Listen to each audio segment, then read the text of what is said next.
Oh, hello. This is my review of the Ecoflow Delta 2 Max solar battery system.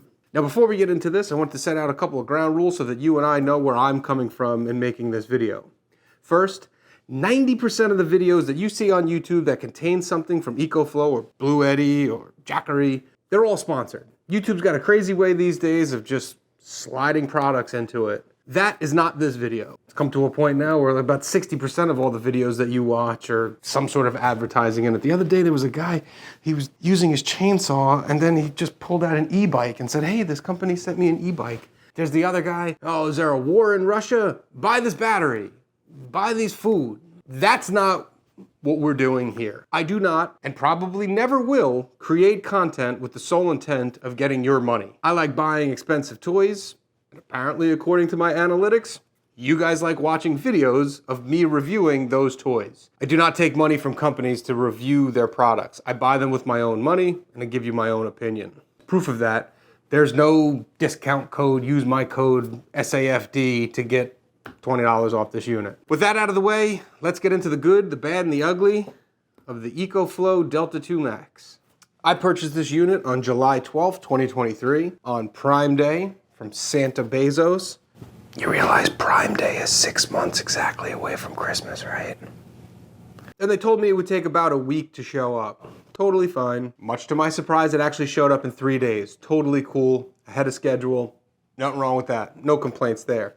The battery itself came from Eco down in Georgia, and the solar panel that I bought bundled with it, the 220 watt solar panel, came from some warehouse up in Pennsauken, New Jersey. What does that have to do with anything? I don't know. They both showed up at the same time.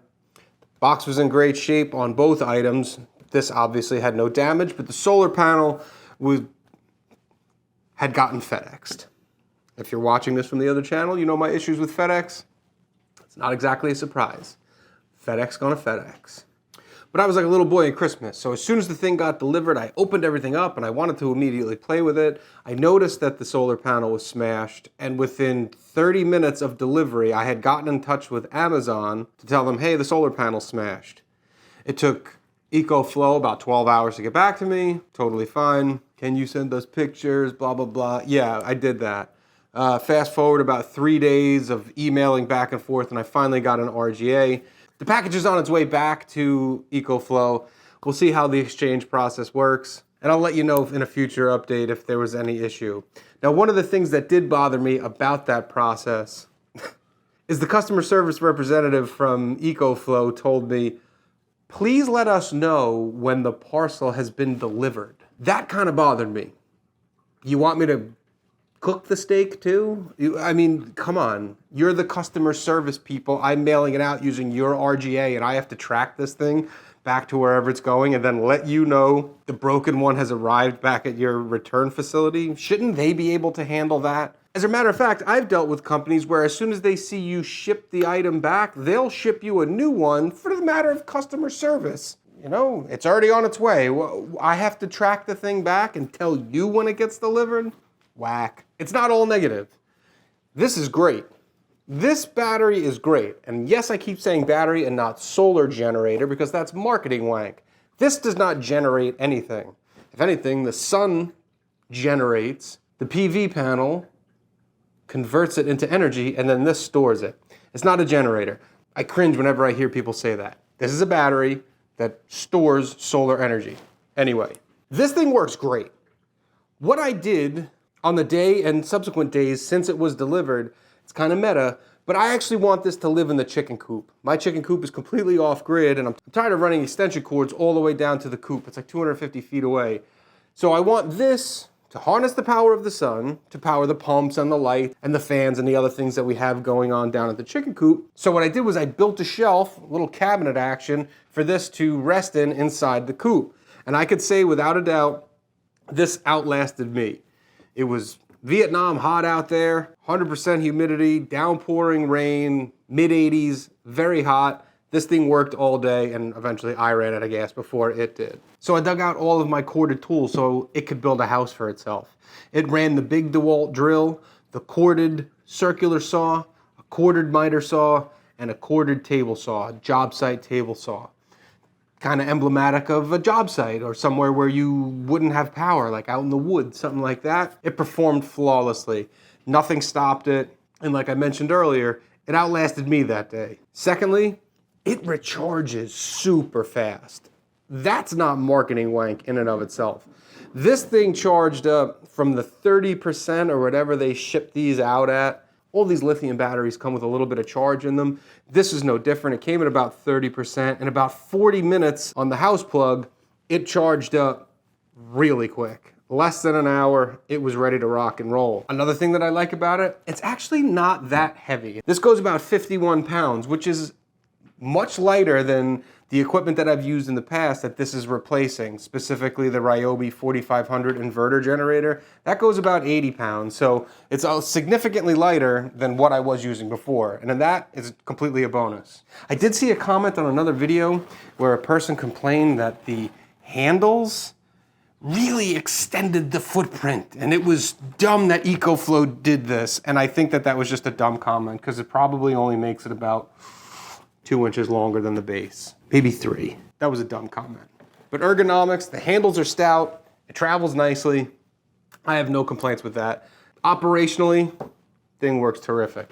Now, let's get into the bad. First off, the instructions are laughable. It's 2 or 3 pages, one of which is how to dispose of it, with the remainder being warnings about what not to do with it.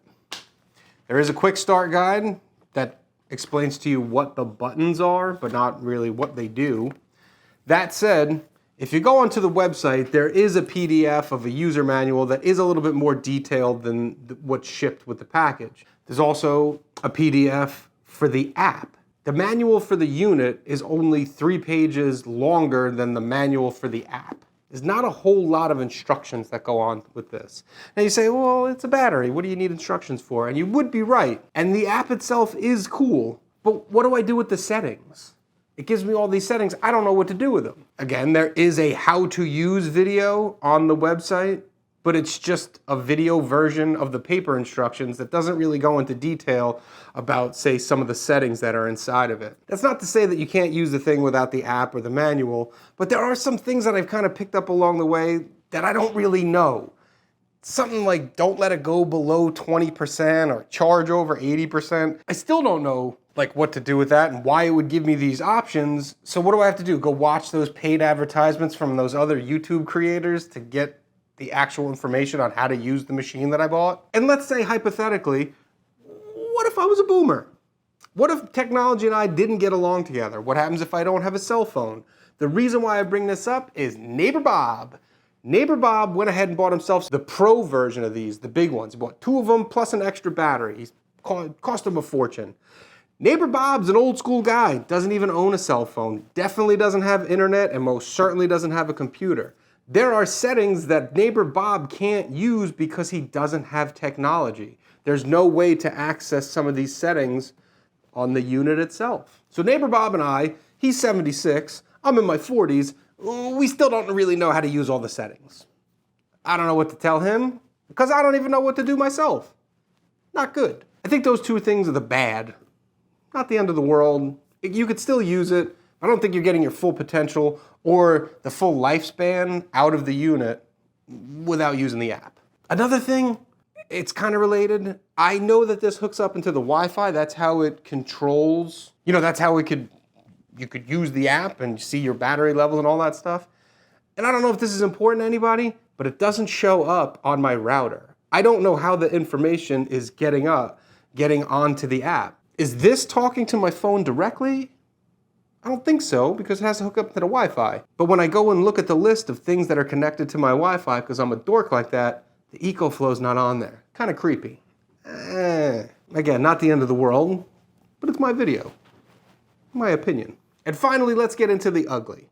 This is my opinion, but let's get into it. First, the customer service. We went into that earlier. I shouldn't have to do the legwork of finding when the return gets delivered. Customer service is leaving a little to be desired. It's kind of like everything else. Secondly, personally, I don't like the fact that the outlets are on the back and the screen is in the front. I mean, honestly, how many people are using the USB outlets as opposed to the AC outlets? They should be all together. Like I said, I'm putting this in a cabinet, and now I have to make a choice whether I have this facing outwards, so I know the information of the unit, charging level, all that kind of stuff, or do I put it back facing out of the cabinet so that I have access to the plugs and I can actually plug things in? I don't know. I mean, honestly, who's going to be using the USB plugs more than the 110 volt outlets? Then again, I guess that's why you have the app. You could get all that information from just the app. Not the most convenient if you're not the most technologically advanced person. Kind of bugs me. Yes, I'm aware that there's a pro. We'll get into the pro later. Another ugly thing that I'm not really crazy about as far as Ecoflow in and of itself, and not specifically this unit, is the marketing wank that goes along with it, and it's pretty heavy. On the website, it states that this unit could power 99% of your appliances. It's probably true. But what it also shows is this thing in the middle of the floor with little cartoon wires going all over to everything. And that's where I have an issue. This does not have a 30 amp output. There's no 30 amp whole house plug on it. The 99% of the things that it could power in your home have to be 110. You have to plug them into the unit itself via extension cord or bringing this over to the appliance. There's no way for this thing to power your whole house, despite what the marketing says. I plugged a coffee pot in, and when I made coffee with it, it brought the useful time down all the way down to 2 hours. So it could run the coffee pot for 2 hours. Not a lot of capacity, and it seems kind of misleading to tell people that they can power their house with it in case of an emergency. I don't think that's the case. On a side note, two of the things that they show on that cartoon picture, the dryer and the oven, wouldn't even work in my house. The oven's 220 and the dryer's 220. So that takes your graphic down, was that 75% of appliances? And I did just notice in researching in this video, Ecoflow is now selling this in a bundle available soon with a transfer switch, again, to power your whole house. I don't know how that's gonna work. This only puts out 110. That's half of your panel. It's not gonna be able to power the whole house. And even if it did, it's not gonna do it for very long. This is not a generator. It's a battery. So keep that in mind when you're on the website and watching all of these videos that claim it could do 99% of your appliances. Yeah, if you pick it up and put it next to it or run extension cords all over your house, that's not what this thing is made for. So don't be swayed by the marketing on it. So finally, I like to make these videos on the guise of, is it worth it? This is not all doom and gloom. For me, it's exactly what I was looking for. I wanted to replace a small generator that I have to drag her all over the property and start. And you know, when you're working, the generator's just always gonna be running. It's a waste because you can do a cut and then go turn the generator off. This fits what I wanted to do absolutely perfectly. The coupe is off-grid in the truest sense of the word. So if you're thinking about using this in an off-grid setting on a small scale, small RV, backpack, van life, whatever, it's gonna work perfectly for that. It's got enough gigawatts and whatever to do what you want it to do. You can be 100% confident in its ability to handle your regular day-to-day life off-grid style. Secondly, if you're a small construction crew, this could easily handle a 1 or 2 man off-grid job site, construction off there. You throw the extra battery on it and you wouldn't really even have to think twice about it. Also, being that it charges really quickly, you could, if it did die, you could probably recharge it in the course of the lunch break. Now, I wouldn't use a dirty old Furman open cage, regular old generator to charge it up, but if you were running an inverter generator out there, why you would have that, this, and that, but just go with the theater of the mind. You could recharge this thing up over the course of a lunch break. And to touch on one final subject that this channel kind of gravitates around, we tap dance on it, we don't break dance on it, that unless I'm really missing something, this is not an acceptable SHTF backup plan. Despite what other content creators may put out there on their channel, as far as a prep goes, I don't think this helps me out any on a grand scale.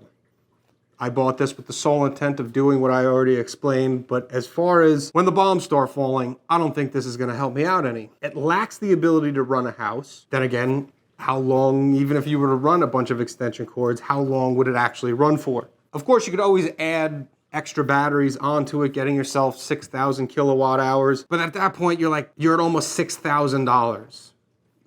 Do you know what kind of generator, real generator, you can get for $6,000? You get 3 of these. Tremendous. So if you really wanted a true SHTF battery backup and CYA in a SHTF situation, you would need to upgrade to the Pro, which is significantly more expensive than this unit. But to be clear, I didn't put that in the bad category because that's not what I bought this unit for. This unit for me is for what I needed it for. I'm just trying to dispel any of the marketing. If you're buying this for preps, it's the wrong unit. But I'm not knocking this unit itself. The unit itself is great. I don't know if this is going to be B-roll or I'm just going to tack it on at the end of the video, but what are some of the things that I have powered with the Ecoflow in a real-world situation? 1, I mentioned the coffee pot. 2, during the aforementioned power outage, it did run the big refrigerator here in the kitchen. No issues. It just wasn't going to do it for very long. I also ran the smoker outside with it. Like I said, I'm like a kid with a new toy. I just want to see what it can do. Could you power your pit boss on the Ecoflow? Yeah. Yeah, it seems to be working. Why you would take this camping, I don't know. Maybe you're scared of like open fire or something. I like my smoker. You could totally use the Ecoflow for that. I could definitely say though, unless you get some solar action going, you're not doing a brisket, because you only have about 8 hours worth of smoker time. You can do some damage in 8 hours though. And finally, I ran the list of power tools that I ran earlier. I got one more thing I want to try. Okay, so I'm here in my bedroom, and if we're talking about emergencies, we got a regular old window unit. This is an 8,000 BTU Medea mini split, if you will. It's typical. So say it's an emergency, it's a power outage, you get the whole family into one bedroom, you have to sleep. Let's see if the Ecoflow can handle an air conditioner. I need the compressor and all the other doodads just kicked on. So yeah, I mean, this can run it. Well, AC is still spooling up. All right, well, and this air conditioner does have eco mode is on. And yeah, it's running it. It's about 500 watts. 550 watts. It's bouncing up and down. Now, yeah, it says 3 hours of usage, but right now the air conditioner is trying to cool the room down. Obviously, it would cycle on and off. And if this really was an emergency situation, you do your initial cool down, you shut the unit off, try to preserve the battery as long as possible. Maybe you get 6 hours out of this. Probably stretch it out if you're really Johnny on the spot, but at that point, are you really actually sleeping? I don't know. If it's during the day and you just need a comfortable spot, yeah. It's running. So to wrap up, if you're looking for off-grid, out-of-household power, this thing works great. I have no issues with it. If you're looking for something for in-the-household battery backup, will this help? Sure. Is it what it's designed for? I don't think so. I think in order for a true prep, you would need to get up into the Pro. And that unit is, while more expensive, is more suited to what you would be looking for in an efficient backup prep. But for off-site, way out in the woods, for whatever reason you're in the woods, don't judge. This is just the ticket. Thanks for watching. Goodbye. Oh, you didn't talk about any of the gigawatts or kilowatts. Who gives a shit? Let X boost. I didn't talk. You know what? Let the people who Ecoflow pay talk about all the gigawatts. We build shit on this channel. We turn wrenches around here, right, cat? God, you're fat. You're a fat cat. When I die, I'm coming back as you. Oh, hello. This is my review of the Ecoflow, what the hell is it? Ecoflow Delta 2 Max. They gotta work on the marketing on that. There's a lot of words. And they're getting so good at it, sometimes the creators don't even know that they're being used as advertising. They just turn the camera on and sign the check. I saw a video the other day where on the display here, there was a little red mark on it, and the creator who was making the video didn't know what that mark was, but the comments sure knew what it was. It was a beta unit that Ecoflow sent out to content creators to make content about it. It's certain... Guys, are you fucking serious? Could you stop? If it's not the chicken, it's the cats. What'd you think? Electronics were my only toys?